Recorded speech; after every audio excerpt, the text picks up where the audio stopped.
Hi, I'm back and I'm trying some bluebirds of happiness as I talk about personality disorders, cluster B. They're the emotional and volatile ones. So here we go. The first of those, and they are the most exciting, but scary. But we remember we all have characteristics of all. But I love all the personality disorders because you do see friends and family in some of them and go, oh, I know what they're like. They might not be disordered, but they've definitely got tendencies. Anyway, the first one of cluster B would be narcissistic personality disorder. This is one that has become so popular right now because we say, we could have a poster of what is a narcissist, and well, we probably could get there pretty quickly. Their t shirt would say entitled, or I'm entitled, you're not. Um, or my favorite t shirt, it's all about me, the world, me. It's all about me. That's what narcissists are about. They have a pervasive pattern of grandiosity and a need for admiration. They have a complete lack of empathy for anyone else. But frankly, most of these people do in cluster B. They tend to bleed over each other, and they all have some narcissism about them because it's all about them. You'll learn that as I go over the four of them. They overestimate their abilities if they're narcissistic. They inflate their accomplishments, and they're always their accomplishments. They come across as boastful and pretentious, and they're surprised actually when the praise that they expect doesn't and think they deserve doesn't come their way. They get all defensive and have to then tell everyone how wonderful they are. They underestimate the contributions of anyone else around them or who work with them or for them, even worse, because it's all them. They did it all good, but they never take blame for anything. They only take credit for things. They're preoccupied with feelings of success and power and brilliance, and they ruminate so much about being long overdue for the admiration that they think they deserve, and they compare themselves favorably to really famous or privileged people in history. A lot of times they believe they're superior, they're unique, they're special. They expect others to recognize their specialness. They expect you to know that if you get a scoop of ice cream that they deserve, they're entitled to three scoops because they're special. They insist on having the top person of everything. They're the ones that go, oh, you went to Dr. So and so. Well, I have Dr. blah, blah, blah, and they're much better, and they're at the top of their game, and blah, blah. And they have the top hairdresser or the top restaurant, and they go to the best institutions and whatever. They require excessive admiration, but here's the little secret about all of them because they sound so crazily egotistical, and they are, but really their self-esteem is incredibly fragile. They can barely take any criticism.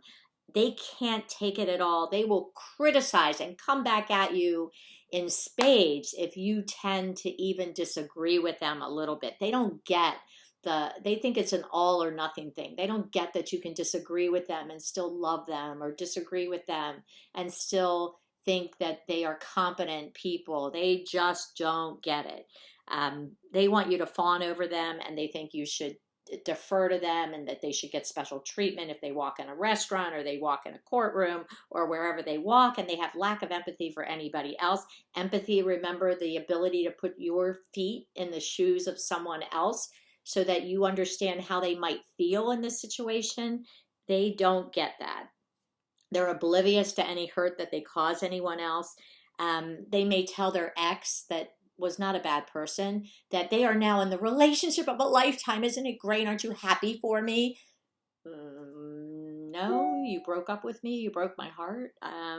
Or they boast about their health and their last, trip to the gym, and their, health exam was wonderful, and they're in front of their friend who has been recently diagnosed with lupus, and it's acting up and it's bad. And yeah, that's kind of it. They'll complain that the server is clumsy, or stupid, or they'll condescend them and when you're in a restaurant with them, so they can be a little embarrassing about that kind of thing. They begrudge others any success, so if you try to say anything about success yourself, you are going to be surprised they don't care. If you go on a first date with them and your roommate, you're back and you're talking to your roommate and you tell them all the things you learned about them, because they can be charming in the beginning, your roommate will go, well, what did they learn about you? They asked once how I was, but then it rolled back into a conversation and a story about them, because that's who they are. They're narcissists. The next one is histrionic. These are the drama mamas, and more women than men, but it can be either. Believe me, any can be. But they used to be called daddy's little girl, also somebody who was shown off as a child, that kind of thing. They also could have a t-shirt, not only that says drama mama, it could also say it was the best of days, it was the worst of days. If you're the roommate with them, they are the ones that come in and, oh my God, I just had a test and I failed it. I absolutely failed it. It was the worst day of my life, blah, blah, blah. And then 3 days later, you learn that they got a B. So they didn't fail it, because they over exaggerate. Everything isn't this way or that way. And where's the middle with these people? Because they're all pretty volatile and they're all pretty emotional. They also, if they have a date, like they may say, oh, it's wonderful. Like, I love this person. I'm going to marry them. This is the person I'm going to marry in, a few years. And then 2 weeks later, they break up and you go, oh, it's the worst of times. And then 2 weeks later, they found the next person. So they're pretty extreme in their emotions. They love attention. They're really cool people, though, to go to parties with, because they are the life of the party. You want to seek out the histrionic when you're at a party. They're lively, they're dramatic, they're good storytellers, and they can draw attention. And so you will be in the crowd. You will be in the life of the party circle if you're with them. And they charm new acquaintances by their enthusiasm and their assumed openness about things. They may even be flirtatious. That can wear thin, though, if you want to be a long-term friend with them. Great for a party, arm candy, whatever. But not great to have deep relationships with and deep even discussions with, because they don't go deep. They're surface people. Even though, if they're in therapy, they'll bring gifts to the therapist and they'll tell the therapist how wonderful they are. And they're very provocative sexually. I knew one that my husband used to say, she's dressed for the prom all the time, because they spend an inordinate amount of time on their makeup and on their clothes and just looking so perfectly. That's what they do. They'll say somebody is a wonderful human being. If you say, oh, did you, I have Professor Hill for that. Oh, she's so wonderful, blah, blah, blah. And you go, really? Because, like, what do you like about her? And they couldn't come up with anything, because really they don't know anything. And so, or they've met somebody once and they come up and well, not right now with Corona, but usually they'll hug them, but they won't just do oh, I'm a hugger, here's a hug. Oh my gosh, it's so good to see you, blah, blah, blah. No, what's so good about that? No big deal. They call everyone my dear, dear friend. If you met them twice, you're their dear, dear friend, but they really don't know much about you. So if you're asking for details, they really don't have a lot of that. And if they think they're losing the attention, they might tell a story. They might tell a story about sobbing uncontrollably, or a breakup, or they might have a temper tantrum, because they'll do anything they need to do to maintain the center of attention. So drama mama. All of these people can be really problematic if you want to be in a committed relationship with them. And we all have little characteristics of those, but you just don't want them to be disordered, because that could be a problem. Antisocial, though, is by far considered the worst by society, because that's the old sociopath or psychopath. But they aren't all in jail, although there are larger percentages of them that are incarcerated than in the general population. So for sure that is an issue, but a lot of them become successful politicians too, or successful CEOs or CFOs. So, but they're antisocial because they will do anything they need to do to get to the top. They have an absolute disregard for and violation of the rights of others. They just been that way, and their t-shirt would say, I'm not sorry, because they have a lack of empathy. They have gotten a little more acceptance in the world since they renamed it antisocial, but nobody wants to be an antisocial when they grow up. When they were children, they would have needed to be able to be diagnosed with conduct disorder, even if they weren't. And conduct disorder are teenager like delinquents that violate the laws and violate other people's rights on a regular basis. So as they become adults, they fail to conform to any of the social norms with respect to lawful behavior. They may repeatedly perform acts that are grounds for arrest, but even if they're not arrested all the time, they harass others, they destroy property. They're the ones that get in relationships and just, cut your clothes. Like they could do anything. Although the next one we're going to talk about are also those, the female version typically of those, because more males get this diagnosis and more females get the next diagnosis, which will be borderline. But they really, they share a lot, but these guys disregard the feelings of others. They're very impulsive. They act very impulsively. They fail to plan ahead. So their decisions are made as they go. On a wing and a prayer, they suddenly decide they don't like their job and they quit, or they don't like where they live, so they move, or they are in a committed relationship for 3 years and I'm tired. So one day I walk in and I go, you know what? I'm going to pack my bag tonight and I'm going to leave. And that's what they do. They tend to be irritable and aggressive a lot. They're consistently irresponsible they have significant periods of unemployment. They are ones who won't pay their child support. And they will abandon jobs despite a need for a job. They have a little respect or any kind of acknowledgement of the consequences. If they hurt somebody, if they hurt someone terribly, and you go, don't you feel, what do you think they feel like? On the other side, they go, life's unfair, or losers deserve to lose. And that's how they see the world. They see the world as an angry place. They see everybody as, just not deserving anything. And so they minimize the harmful consequences. And it's worse when you're a criminal actor and you've held up a bank. And you'll say, well, what do you think the teller felt like when you pointed a gun at them? Well, I didn't shoot her. Yeah, that's okay. So they think that you should stop at nothing to avoid being pushed around. They just don't think anyone should be pushed around. And now my last BPD, which is borderline personality disorder, which is not the same as used to be borderline intelligence. That's a whole different world. Borderline, man.